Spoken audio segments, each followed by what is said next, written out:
The galaxy was on the brink of disaster. For centuries, the Obsidian Empress, an enigmatic and ancient being, had ruled the Galactic Coalition with an iron fist. Under her leadership, peace had reigned, though it was a peace built on fear, manipulation, and the delicate balance of power. The galactic elites, a mix of alien species both ancient and advanced, had learned to tolerate humanity, relegating them to the fringes of the coalition. The humans were seen as a relatively primitive species, unworthy of influence on the galactic stage. That is, until everything changed. The assassination of the Obsidian Empress was a devastating blow to the coalition. A series of encrypted transmissions flooded the galaxy, revealing her death at the hands of a mysterious assassin. It wasn't just the murder itself that sent shockwaves through the galaxy. It was the manner of her demise. The Empress, who had ruled with unmatched power for millennia, had been taken out by an unknown force, someone or something that had bypassed all security protocols and killed her without a trace. The power vacuum that followed was swift and violent. The remaining factions, each with their own agendas, scrambled for control. The Rykari, a warlike reptilian species with a blood-soaked history, immediately moved to seize military dominance. The Elysians, a race of telepathic beings known for their subtle manipulations, maneuvered politically to secure their position as the new rulers. Meanwhile, the Xentari, the galaxy's most militaristic and calculating species, began flexing their muscles, hoping to exert their dominance over the other factions before they could unite. In the chaos, Earth's representative, Commander Alina Voss, was thrust into the spotlight. The humans had always been treated as a second-rate species, unworthy of leadership. But when the coalition fell apart, it was humanity's moment to prove its worth. Alina was the perfect figurehead, a veteran of humanity's wars with the Centauri and the only leader capable of uniting the fracturing human colonies. With the galaxy in disarray, Alina was summoned to the summit of the remaining galactic leaders, a council of representatives from the most powerful species in the galaxy. The summit had always been a place of bitter rivalries and grudging diplomacy. It was a meeting of wolves, each one silently eyeing the others for any sign of weakness. Alina, standing at the center, was acutely aware that the others were waiting for her to fail. Her reputation as a fierce tactician and bold leader had earned her respect, but it had also made her a target. Her voice was steady as she addressed the council, but her words resonated with a quiet fury. Humanity may have been a fringe player until now, but that changes today. If you want to survive this collapse, you will have to deal with us, on our terms. Her gaze swept across the room, meeting the eyes of every leader present. This galaxy will not fall into chaos. I will see to it that humanity leads the way out of this darkness. The silence that followed was suffocating. No one expected humanity to step forward, but now Alina's words lingered in the air, leaving the galaxy's rulers to ponder the impossible. Could humanity, a species they had long underestimated, actually take control? Alina's resolve had been tested on the battlefield, but now it was her political acumen, her vision for humanity's future, that would define her leadership. She knew the risks. Challenging the status quo would make her enemies, both human and alien. But there was no turning back now. The collapse of the old order had created an opening, and humanity would not let it slip away. The summit had been just the beginning. In the aftermath of her bold speech, Alina Voss found herself not just a leader in name, but the target of every faction that feared what humanity's rise might mean. The coalition was on the brink of collapse, and there was no shortage of enemies ready to seize control. Alina had expected as much, but even she couldn't have predicted the extent of the opposition she faced. The first blow came in the form of sabotage. A key communications satellite, vital for maintaining contact between the human colonies and the rest of the galaxy, was destroyed in a coordinated attack. The evidence pointed to the Elysians, whose subtle telepathic powers were suspected of influencing key human politicians who still held allegiances to the old order. Despite the attempts to undermine her authority, Alina's response was swift and decisive. She rallied the fractured human factions and united them under the banner of the United Human Dominion, a new political entity that promised unity, strength, and the leadership the galaxy so desperately needed. The human colonies, once divided by politics and resources, quickly fell into line. The warlords of Mars, the industrial leaders of the Belt, and the independent settlers of Titan all pledged their support. But Alina knew that simply uniting the human colonies wasn't enough. She needed to prove to the galaxy that humanity was more than just a fledgling species with a voice. It needed to be a force that could stand toe-to-toe with the galaxy's greatest powers. But as she turned her attention to consolidating power, the Centauri made their move. They were a formidable force, their ships outfitted with devastating weaponry and their military tactics flawless. They had been biding their time, watching humanity rise, and now, with the coalition in disarray, they struck. Alina received word of their impending invasion just days after her unification speech, and it sent shockwaves through the Dominion. The Centauri's fleet was vast, their ships nearly double the size of anything humanity had in service. Their forces cut through the outer colonies with brutal efficiency, overwhelming the human defenses before they could even organize a counterattack. The first human reaction was desperation. The colonies, though unified politically, were ill-prepared for such an assault. But Alina's experience as a military strategist and her understanding of humanity's ingenuity pushed her to act quickly. She knew the Centauri would underestimate human resolve. Most of the galaxy still saw them as insignificant. That was humanity's greatest strength, their unyielding determination. Within hours, Alina called for a counteroffensive. She immediately began organizing the newly formed United Human Fleet, comprised of hastily assembled ships, civilian vessels, and military crafts, all unified by a single goal: survival. Alina herself took command of the fleet's flagship, the Ascendant, a ship retrofitted for war, but powered by the desperation of humanity's will.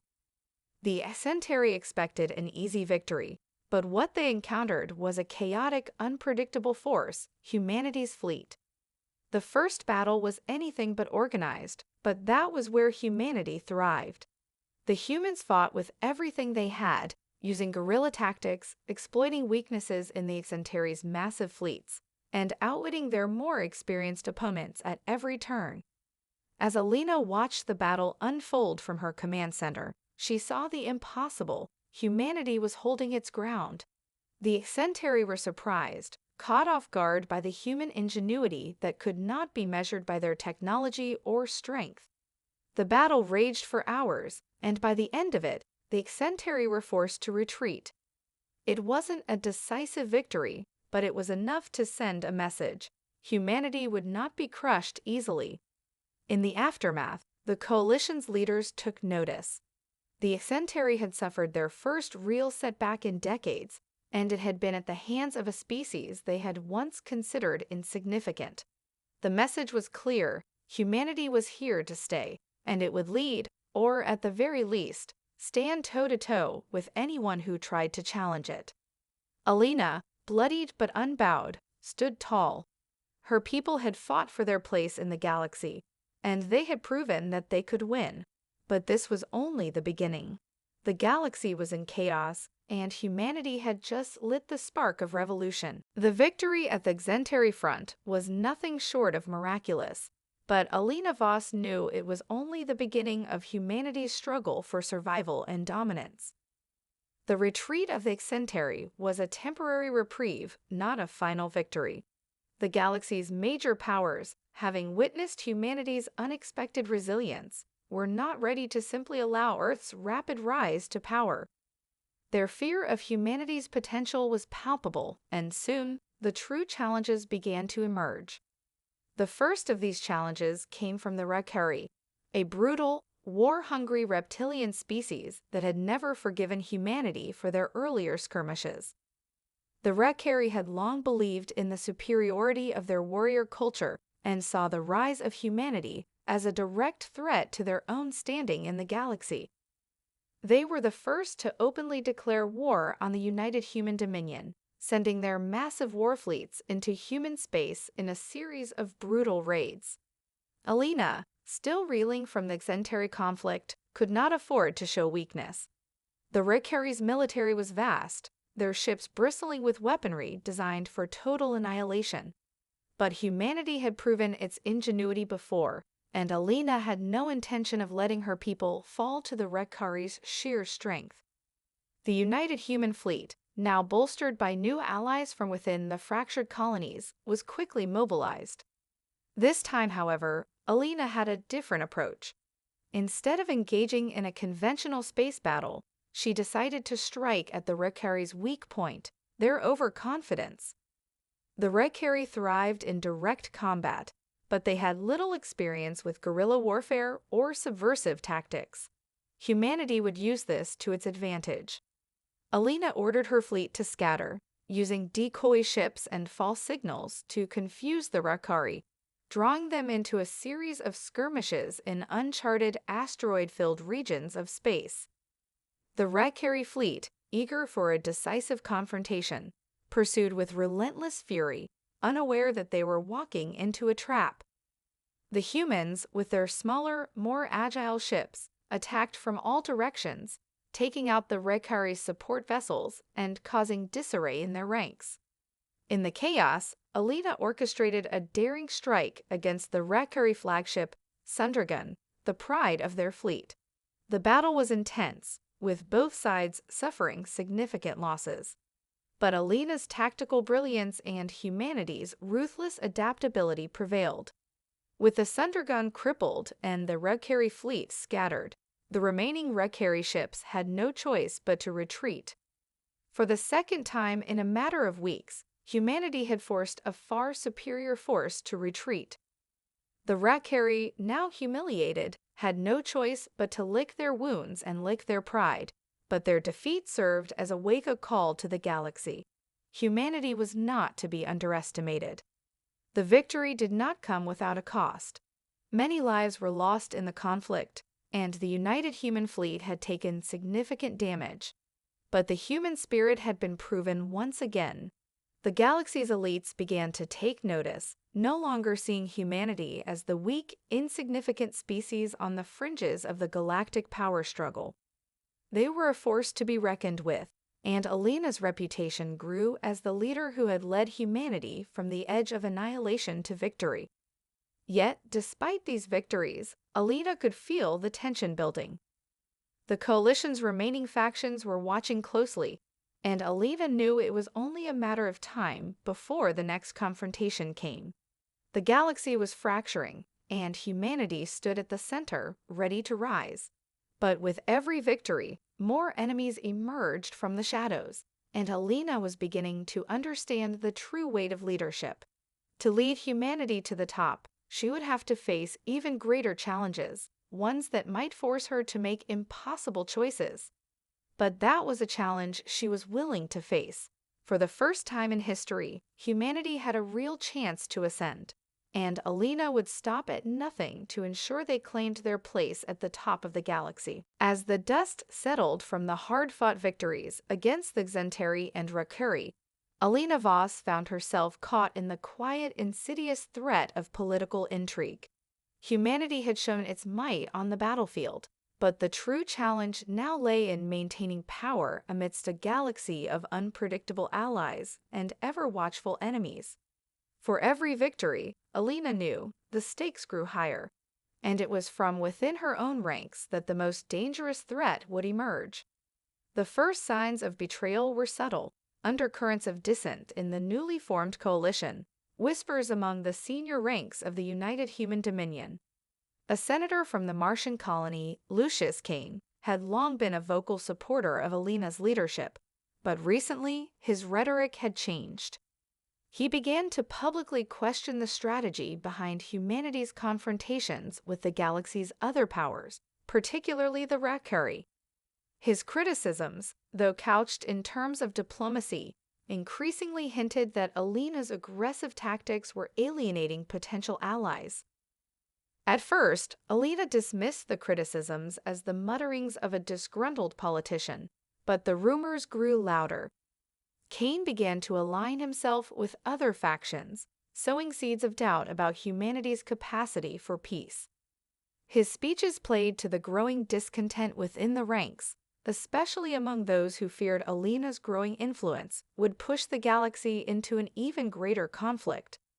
The stakes of the political game were shifting, and Alina knew that an internal power struggle was imminent. But it was only after a failed assassination attempt on her life that Alina realized the depth of the conspiracy. Late one evening, as she was making her way to a secure meeting with the council, an explosive device tore through her convoy. The blast was a near miss, but the aftermath was chilling. The saboteurs had known exactly where and when to strike, and their efforts to assassinate Alina were far too coordinated to be the work of an isolated group. There was a mole in the highest echelons of the United Human Dominion. Alina's heart raced as she reviewed the intel. Her first thought was of Cain, whose rhetoric had become increasingly hostile. His public criticisms of her leadership were beginning to sound like the desperate attempts of a man who had much more to lose. But what shook her most was the realization that this wasn't just an assassination attempt, it was a power play. Someone, or some group, was trying to seize control of humanity's future. Alina responded quickly, activating a covert investigation within the Dominion. Her agents scoured the highest levels of government, searching for leaks, hidden alliances, and evidence of corruption. Within days, the truth came to light. Lucius Cain had been secretly communicating with the Centauri, offering them sensitive military intelligence in exchange for their support in a coup. His aim was clear. He believed humanity's future could only be secured by aligning with the galaxy's oldest and most fearsome military power, even if it meant betraying the very people he had sworn to serve. The discovery hit Alina like a physical blow. Cain had once been one of her most trusted allies, and now she faced the painful reality that one of her own had plotted her downfall. The betrayal was more than just political, it was personal. Cain had betrayed everything humanity stood for, all in the pursuit of power. But Alina was not one to be easily undone. She ordered Cain's immediate arrest and publicly exposed the treachery. The scandal rocked the United Human Dominion, but Alina knew this was a test. She could not afford to appear weak, nor could she allow the traitor to tarnish humanity's standing among the other factions. Cain was imprisoned, but the damage had been done. The council's support for Alina began to waver, and factions that had once rallied to her cause now questioned her judgment. It was clear that her leadership was no longer unquestioned. The galaxy was watching, waiting for any sign of weakness, and humanity's enemies would pounce on the slightest chink in the armor. Alina's resolve hardened. She would face the fallout of the betrayal, but she would also use it to strengthen her grip on power. The galaxy had underestimated humanity's capacity for survival and unity before, and now they would learn not to make that mistake again. With the specter of betrayal still looming, Alina knew the battle for humanity's future was far from over. In the wake of Lucius Cain's betrayal, the political landscape of the United Human Dominion was irrevocably altered. The internal strife had weakened Alina Voss's position, and though she had managed to quash the immediate threat, the damage was done. Many factions, from the independent mining colonies on the Outer Rim to the core systems of Earth, began to question her leadership. The whispers of dissent were everywhere, talk of a more diplomatic path, a path that might bring peace without relying on further military escalation. Alina, however, had no illusions. The galaxy wasn't interested in peace, it wanted power, and the factions that would benefit from her downfall were already circling, preparing to strike. The first signs of trouble came from an unexpected direction. Despite the public outcry over Cain's betrayal, a new alliance began to emerge between the Elysians and the Centauri, two species that had once been at odds, their animosity driven by centuries of conflict. But now they were bound together by one common goal: to prevent humanity from rising further. The Elysians, with their telepathic influence and their subtle manipulations, were the perfect political partners for the militaristic, ruthless Centauri. Together, they made a powerful force, one capable of both destabilizing the galaxy and undermining Alina's fragile unity. Alina knew she couldn't afford to ignore this new alliance. The Elysians were not just political players, they were master manipulators, and their ability to sway the galaxy's decision-makers with a single thought was formidable. The Centauri, meanwhile, were a hammer that could break any defense, and they had long waited for an opportunity to crush humanity. The united human dominion needed to act fast. Alina called a private meeting of her closest advisors, those she trusted most. Among them was Admiral Lin, a battle-hardened veteran of humanity's conflicts, and Dr. Clara Munro, a brilliant strategist and political analyst who had helped guide humanity's rise. Together, they formed the core of her leadership, the ones who would ensure humanity's survival in the coming storm. Alina wasted no time. She knew that to stand against the Elysians and Centauri, she would need allies, true allies, not those who would betray her for power. She reached out to the Recurri, their defeat fresh in the minds of their leaders. Though they had been humiliated by humanity's unexpected victories, they respected strength. But Alina knew she had to be careful. The Recurri had always been a species driven by pride, and one wrong move could turn them into enemies again. She also turned to the Shillarn, an ancient and enigmatic species from the galactic fringes who had remained neutral for millennia. The Shillarn were reclusive, but their advanced technology and vast knowledge of the galaxy made them valuable allies. Their leader, Korak, was known for his strategic brilliance, but he had never been one to pledge allegiance lightly. The negotiations were delicate, and the hours stretched into days. Alina, ever the tactician, used her personal charisma and the raw power of humanity's recent victories to convince these factions that the galaxy's future depended on standing together against the looming threat of the Elysians and Centauri. Her argument was simple. The galaxy had already seen what happened when humanity was underestimated, and now, with a fragile coalition, they would either unite or fall to the shadow of tyranny. Slowly, and with much reluctance, the Shillarn and the Recurri agreed to an uneasy alliance with the united human dominion. They would stand together, not out of trust, but because they recognized the growing threat of the Elysian-Centauri alliance. The stage was set for a new kind of warfare, a war fought not just in space, but in the hearts and minds of the galaxy's inhabitants. But even as Alina celebrated this fragile victory, she knew there was no guarantee of success. The Elysians were already working their own countermeasures, sowing distrust and division among her newly formed allies. The galaxy was in the grips of a shadow war, one where the true battle would not be fought on battlefields, but in the minds of leaders and the hearts of people.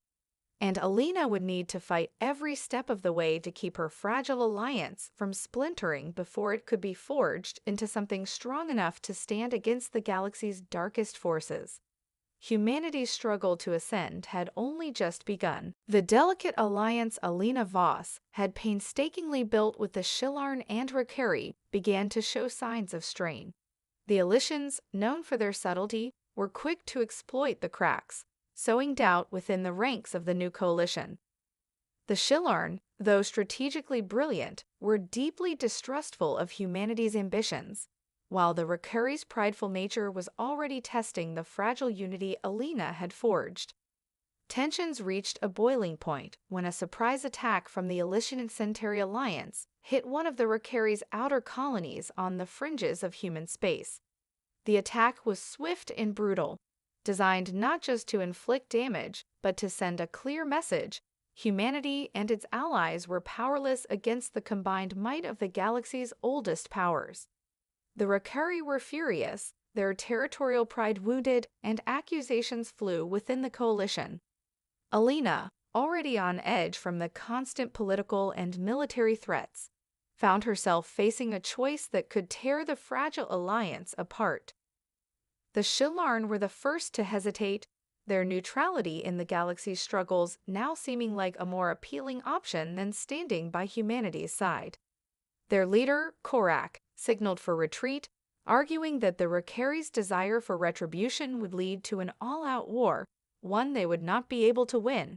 For days, Alina fought to keep the Shillarn in the coalition, offering them technology, strategic insight, and the promise that humanity would not be forced into a conflict that they didn't choose.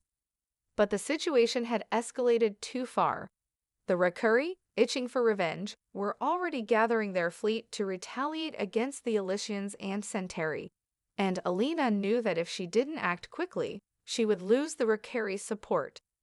At the same time, the Shillarn were pulling back, their fleet edging closer to the edges of neutral space.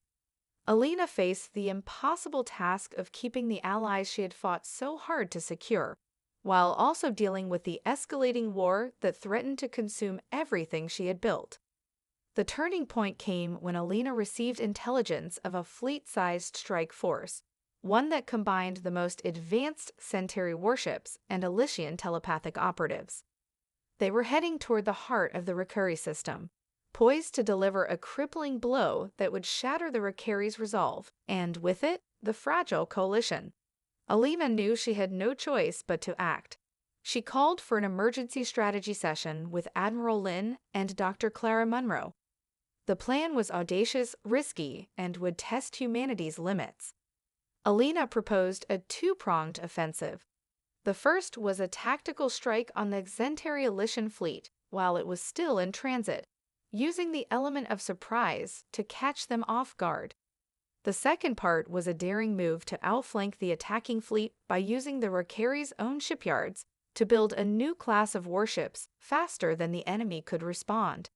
If successful, it would not only shift the balance of power, but also prevent the alliance from crumbling in the face of external threats. Alina sent a message to the Rakari warlords, urging them to remain calm.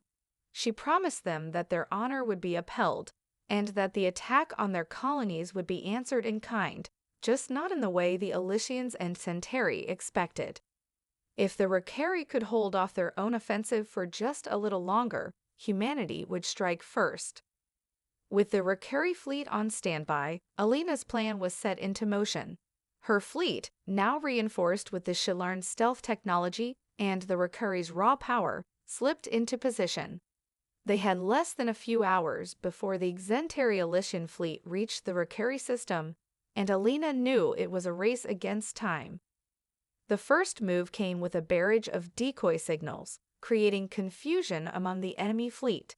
At the same time, a small task force of human and Shillarn ships, hidden in the shadows of an asteroid field, launched a surprise strike at the Centauri's command vessel. The battle was fierce and chaotic, but humanity's unpredictability was the key. As the enemy scrambled to respond, the Rakari warships, now equipped with new technology from humanity's rapid efforts, jumped into the fray.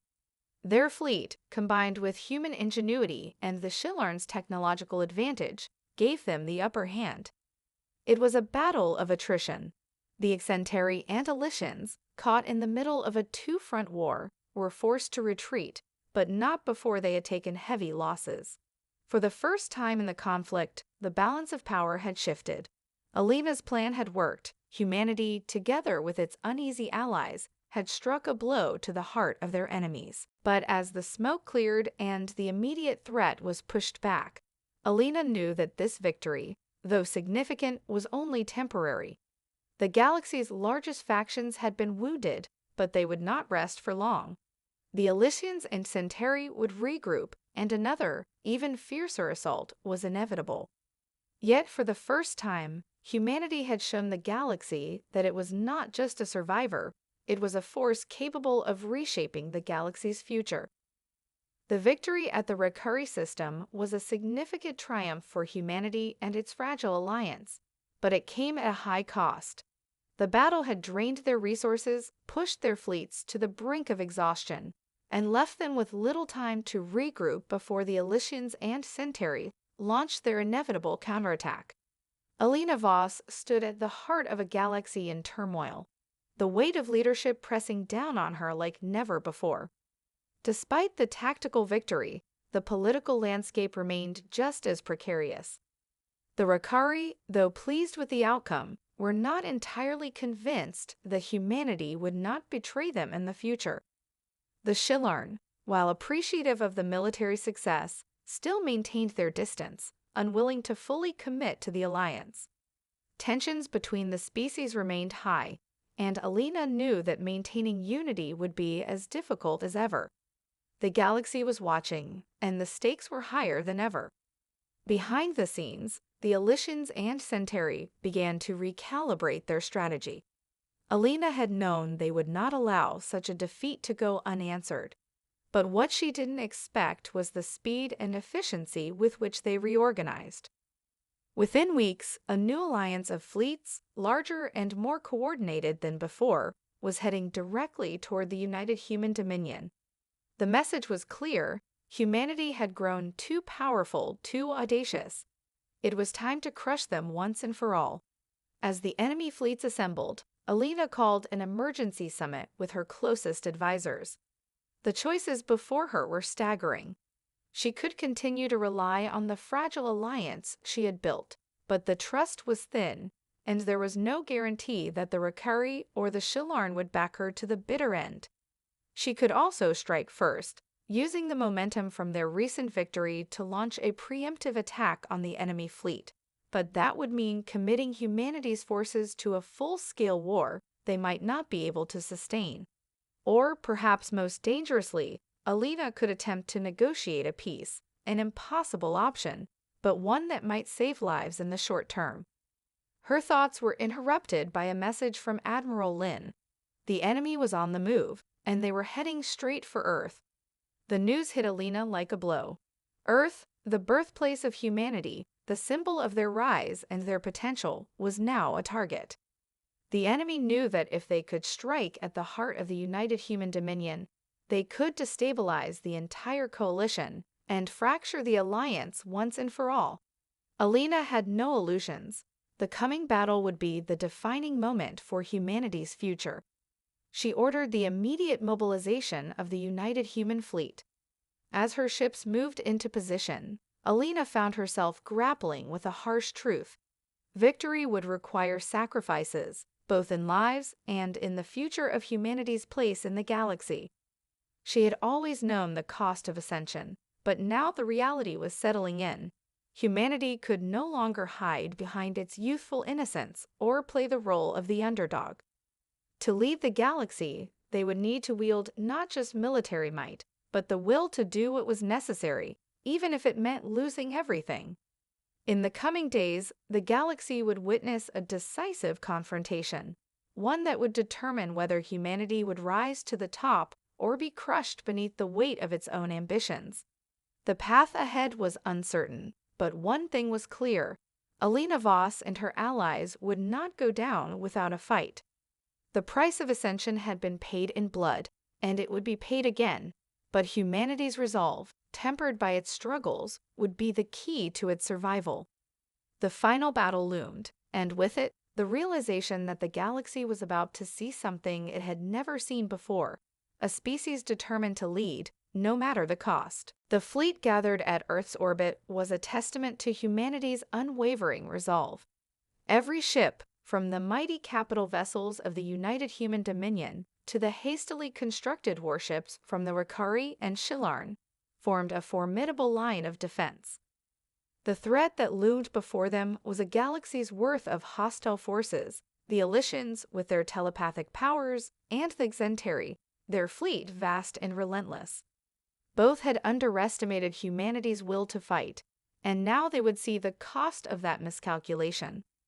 Alina Voss stood on the command deck of her flagship, Pride of Earth, watching as the enemy fleets emerged from hyperspace.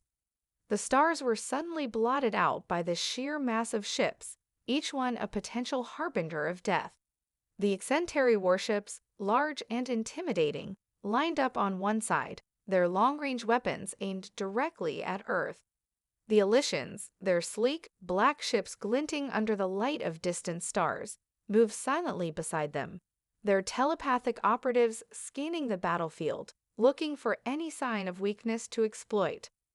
Alina took a deep breath.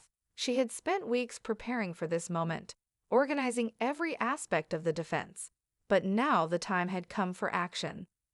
The fate of humanity and the future of the galaxy hung in the balance. Her voice cut through the comm system, clear and determined. All ships, prepare for battle.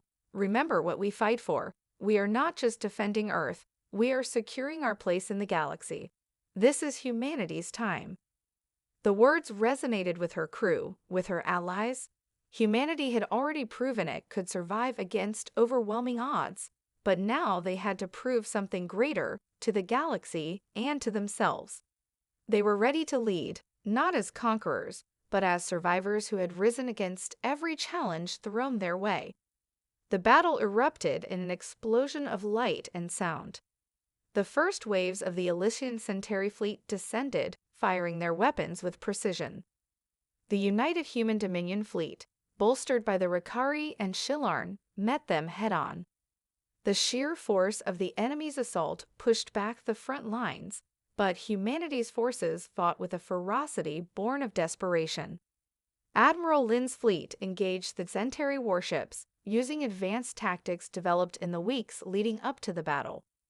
They split the enemy's formation, drawing them into ambushes where the Centauri's slow, heavy ships couldn't maneuver effectively.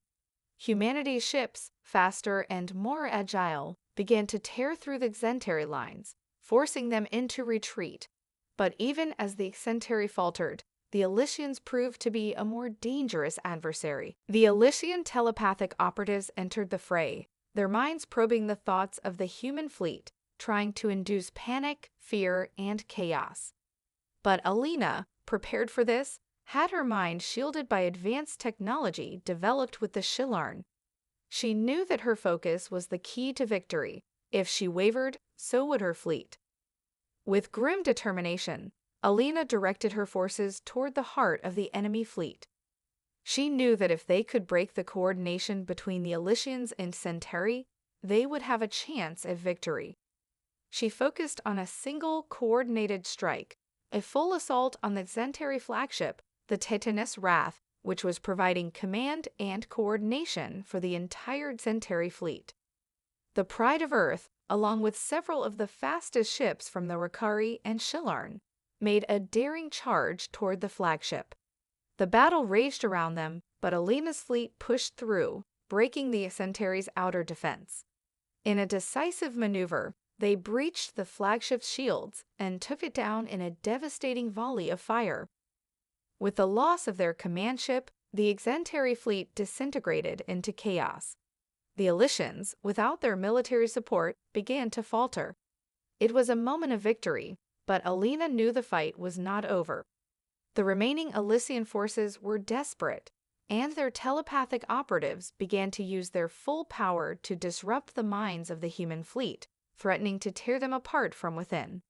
But humanity's resolve held. Alina's fleet, united by their shared struggle and their belief in their right to lead, fought back with everything they had. The final push came when the Shilarn stealth technology allowed them to penetrate the Elysian command center, and a coordinated strike from all fronts shattered their fleet. The battle was over. The Elysians and Centauri had been defeated, and Earth was safe. But the cost had been staggering.